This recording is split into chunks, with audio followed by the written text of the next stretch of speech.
Il était de l'équipe de direction de Team Canada ou Équipe Canada aux Jeux olympiques de Milano Cortina, le vice-président hockey, directeur général du Lightning de Tampa Bay. Julien Brisebois est avec nous. Julien, salut, comment ça va? Ça va très bien, toi, Jean-Charles? Très bien, mais on commence sur une bien triste nouvelle, Julien. Comme si les malheurs n'arrivent jamais seuls, en même temps, ça replace peut-être les priorités dans les bonnes cases. Hein? Oui, on perd un match de hockey, on perd la médaille d'or, mais John Cooper, lui, perd son papa. Triste nouvelle, Julien, quand même. Oui, en effet, il n'y a probablement jamais de bon timing pour ce type de nouvelles-là, mais effectivement, là, quand John l'a appris lorsqu'il a atterri en Floride lundi très tard en soirée, alors c'était pas le genre de nouvelles que personne ne veut recevoir dans aucun contexte, mais disons après avoir passé probablement 22 heures là, à voyager en revenant de Milan, après avoir joué un bon match en finale, mais ne pas avoir eu le résultat qu'on espérait. C'est sûr, c'est un timing qui rend les choses probablement encore plus difficiles pour lui et sa famille.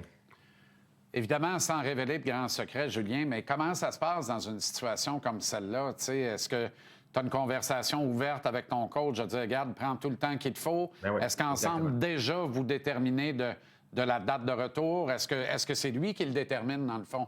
Comment ça marche? Non, je lui ai dit que j'ai agi avec lui de la même façon qu'on agit avec tous les autres membres de notre organisation, que ce soit des joueurs ou d'autres membres de notre personnel. La priorité, c'est toujours la famille. Alors, je lui ai dit de faire ce qu'il avait à faire là, pour organiser les choses du côté familial. On a d'excellents entraîneurs et une équipe qui est très mature autour de notre groupe, qu'on est capable de faire ce qu'on a à faire durant son absence. Et puis, on va être heureux de l'accueillir lorsqu'il va revenir dans les prochains jours. Je comprends. Alors, à John Cooper et toute sa famille, les nombreux amis, la grande famille du Lightning, évidemment, nos plus sincères condoléances, Julien. Bon, ça ne s'est pas terminé comme on l'appréhendait, comme vous l'appréhendiez certainement. De l'intérieur, comment tu as vécu ce match de la médaille d'or? J'ai été impressionné par la qualité de notre jeu, si je pourrais être honnête. De l'autre côté, je réalisais qu'on jouait très bien, mais qu'on ne marquait pas nécessairement beaucoup de buts non plus, puis que le match était très serré, que ça allait probablement se jouer là, à un but près. C'est généralement le cas lorsque les meilleures équipes au monde se rencontrent. Là, lorsque les meilleurs joueurs sont impliqués dans la partie et que c'est Canada contre États-Unis, si on remonte là, à 2010, toutes les parties sont soldées par l'écart d'un seul but, là, si on ne tient pas compte des buts marqués en fin de partie dans les filets déserts.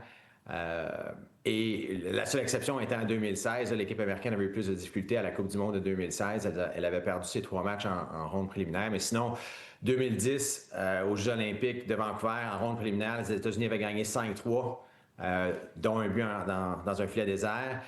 On se rappelle tous que le Canada avait remporté la médaille d'or contre les Américains dans une victoire de 3-2 en prolongation. En 2014 à Sochi, les équipes s'étaient affrontées en demi-finale. Le Canada avait gagné 1-0. 2016, on en a parlé, ça a été plus difficile pour les Américains dans ce tournoi-là. Ensuite, l'année dernière, au tournoi des 4 nations, le premier match, c'était un match qui a été gagné 3-1 par les Américains. Ça incluait un but dans un filet désert en fin de partie. Et puis la finale, tout le monde se rappelle, là, à Boston, en février 2025, le Canada l'avait remporté 3-2 en prolongation. Alors, d'entrée de jeu, je m'attendais à ce que ce soit un match à très bas pointage et que ça se détermine probablement par l'écart d'un seul but. C'est ce qui s'est avéré être le cas. Malheureusement, c'est les Américains qui ont marqué le but supplémentaire cette fois-ci. Quand on analyse les choses avec une approche un peu plus probabilistique, compte tenu que les deux équipes, les forces en présence sont pas mal égales de part et d'autre, c'est peu probable qu'à chaque fois, le Canada trouve le moyen de marquer le but de plus. On l'a réussi à le faire là, à toutes les finales de 2010. Tous les matchs qui étaient sans lendemain, depuis 2010, le Canada l'avait toujours remporté. Cette fois-ci, malheureusement, ça a été à l'avantage des Américains. Avec le recul, Julien, moi, je crie haut et fort depuis cette finale que si Sidney Crosby est sur 2 jambes et joue le match, le Canada est couvert d'or. Puis je suis tellement convaincu de ça parce que c'est un élément tellement important. Avec le recul de ton côté, j'ai envie de t'entendre si effectivement Sid avait joué, pas tant on gagne-tu ou on gagne-tu pas, mais est-ce que ça n'aurait pas été de nature peut-être offrir un élément d'impact de plus à Coach Cooper et enlever peut-être un peu de pression de production et de charrier d'équipe sur les épaules de Connor McDavid. Tu comprends où je vais aller avec ça? Oui, je comprends. On ne le saura jamais. Alors, ça ne donne rien là, de soumettre des hypothèses. Les blessures, ça fait partie de la compétition. Ça a été vrai en 2010, en 2014, en 2016, en 2025, et c'est vrai encore cette fois-ci en 2026.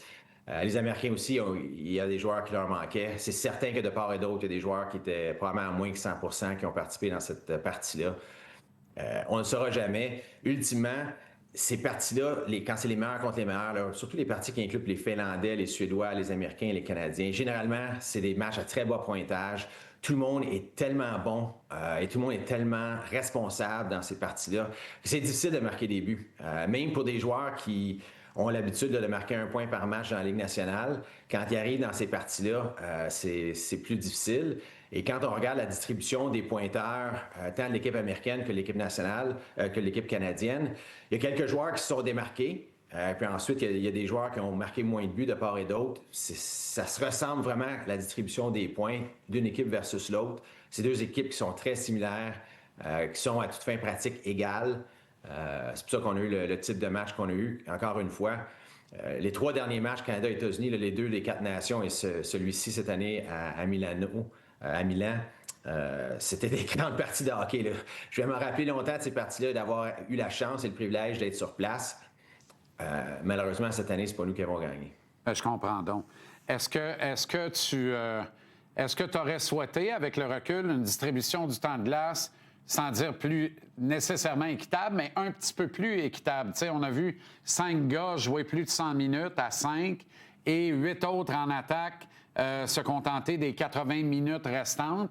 Est-ce que tu regardais ça d'en haut, là? Tu sais, on est toujours impliqué, évidemment, dans un match. Est-ce que tu disais, il me semble qu'un tel a un bon match dans les jambes, j'en aurais pris un peu plus? Ou avec le recul, tu penses que tout a été fait dans le bon ordre et de la bonne façon pour obtenir un résultat? Évidemment, les stats te donneraient raison de penser ainsi, là. Bien, je dirais, ça vient juste d'arriver. Avec le recul, on va prendre le temps là, d'analyser les choses. On avait une rencontre de prévue qui est encore prévue là, au mois de mars, en marge là, des assises des directeurs généraux de la Ligue nationale. Notre groupe de gestionnaires d'équipe Canada, on va se rencontrer. On va faire un post-mortem. J'ai déjà pris quelques notes là, dans l'avion lors de mon retour, pendant que c'était encore frais dans ma mémoire. Il est tôt pour tirer des conclusions, mais j'ai eu vent là, que c'était une des analyses, que peut-être le temps de glace et que les points n'avaient pas été distribués de façon nécessairement optimale. Mais quand je compare avec les Américains, c'est très, très similaire. Ouais. Et ultimement, quand je regarde le match de dimanche, compte tenu des chances de marquer, on aurait dû marquer beaucoup de buts. Ouais. Alors, il y a une partie de ça qui est les aléas d'un match de hockey, des bons fortuits, des gros arrêts de la part de Connor Hellebuyck au moment opportun. C'est difficile pour moi de dire qu'on n'a pas généré d'attaque parce qu'on aurait dû marquer entre 5 et 6 buts compte tenu des chances de marquer qu'on a eues durant cette rencontre-là. Malheureusement, on a dû se contenter d'un seul but. Quand je regarde ce qu'on a donné défensivement dans nos 6 parties, on a alloué moins de 2 buts par match en moyenne. Encore une fois, c'est difficile pour moi d'en demander plus de notre groupe. Fait que je pense qu'on avait un groupe très, très fort. C'est sûr qu'à l'intérieur du groupe des meilleurs, il y en a toujours qui sont les meilleurs des meilleurs. Connor McDavid, c'est Connor McDavid. Et c'est normal qu'il y ait plus de temps de glace que certains autres joueurs. Là. D'abord, sur ça, là, as-tu déjà vu un meilleur trio assemblé que McDavid, McKinnon et Celebrini? C'était impressionnant à voir, je l'avoue. C'était impressionnant à voir. Mais ce sont des joueurs qui sont impressionnants à voir à chaque fois qu'ils sont sur la glace. Même lors des séances de pratique de l'équipe, j'ai assisté aux pratiques. Et comme j'ai mentionné, parmi les meilleurs joueurs, il y en a toujours qui se démarquent. Puis ça, c'en est 3 qui... c'est pas pour rien qu'ils sont 3 des 4 premiers marqueurs là, de la Ligue nationale en ce moment. Celebrini, 19 ans, il faut le rappeler, là, parce qu'il faut se pincer en le rappelant pour être certain qu'on ne dort pas. Là. Ça n'a comme pas de sens. Il est extraordinaire. Je pensais à ça, Jean-Charles, d'après moi, puis je ne suis pas un historien de notre sport, là, mais je le suis avec passion. Les 3 meilleurs 19 ans de tous les temps, je pense que c'est Wayne Gretzky, Sidney Crosby puis Macklin Celebrini. C'est Totalement d'accord incroyable avec ce qu'il a toi. fait dans cette compétition-là, à son âge, contre la compétition où il a dû se mesurer. Il n'y a pas de mots pour décrire à quel point c'est spécial ce qu'il a fait. Puis tu parlais des chances premium, là, lui, il en met rien qu'un dedans, puis il sort de là avec 6 buts en 6 matchs à 19 ans. Au plus haut niveau qu'il soit sur la planète, il faut le faire. Puis je pense qu'il a laissé une paire de buts sur la glace ce jour-là. Mais bon, il y aura l'occasion. Il va être là pour 5 Olympiades de suite s'il n'y a pas de blessure sérieuse. S'il est chanceux. Puis si vous vous entendez aussi pour y retourner, mais je pense que là, on a compris que c'est une vitrine très importante. Rapidement, en terminant, Julien, quand vous allez vous rencontrer, l'équipe de gestion, t'attends-tu à ce qu'il y en ait un seul qui dise « Moi, le 3 contre 3, j'ai aimé ça ». Je ne m'en fâche pas dans ces choses. On savait quelles étaient les règles d'entrée de jeu. Ah, c'est sûr. On a choisi notre équipe en conséquence. Quand les Américains ont marqué, quand Jack Hughes a marqué son but, là, on avait Cale Makar, Nathan McKinnon puis Connor McDavid sur la glace. C'est difficile de demander plus en termes de talent disponible, même dans une formule 3 contre 3.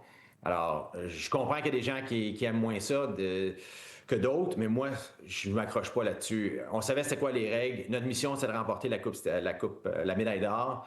Malheureusement, on était à un but près d'accomplir cet exploit-là. Ça va peut-être faire, j'imagine, de sorte que lorsqu'on va remporter la prochaine médaille d'or, on va l'apprécier tous davantage. Parce qu'on va peut-être reconnaître à quel point c'est difficile. J'ai regardé toutes les autres Olympiades. Souvent, là, c'était à un but. C'était à un but que le Canada se fasse éliminer. Encore une fois, cette année, notre équipe a démontré énormément de résilience. Ils peuvent être très fiers d'eux. Moi, je suis très fier d'eux. Je suis fier de mon coach. Je pense qu'il a fait un travail impeccable encore une fois, en espérant qu'on va avoir un meilleur sort la prochaine fois.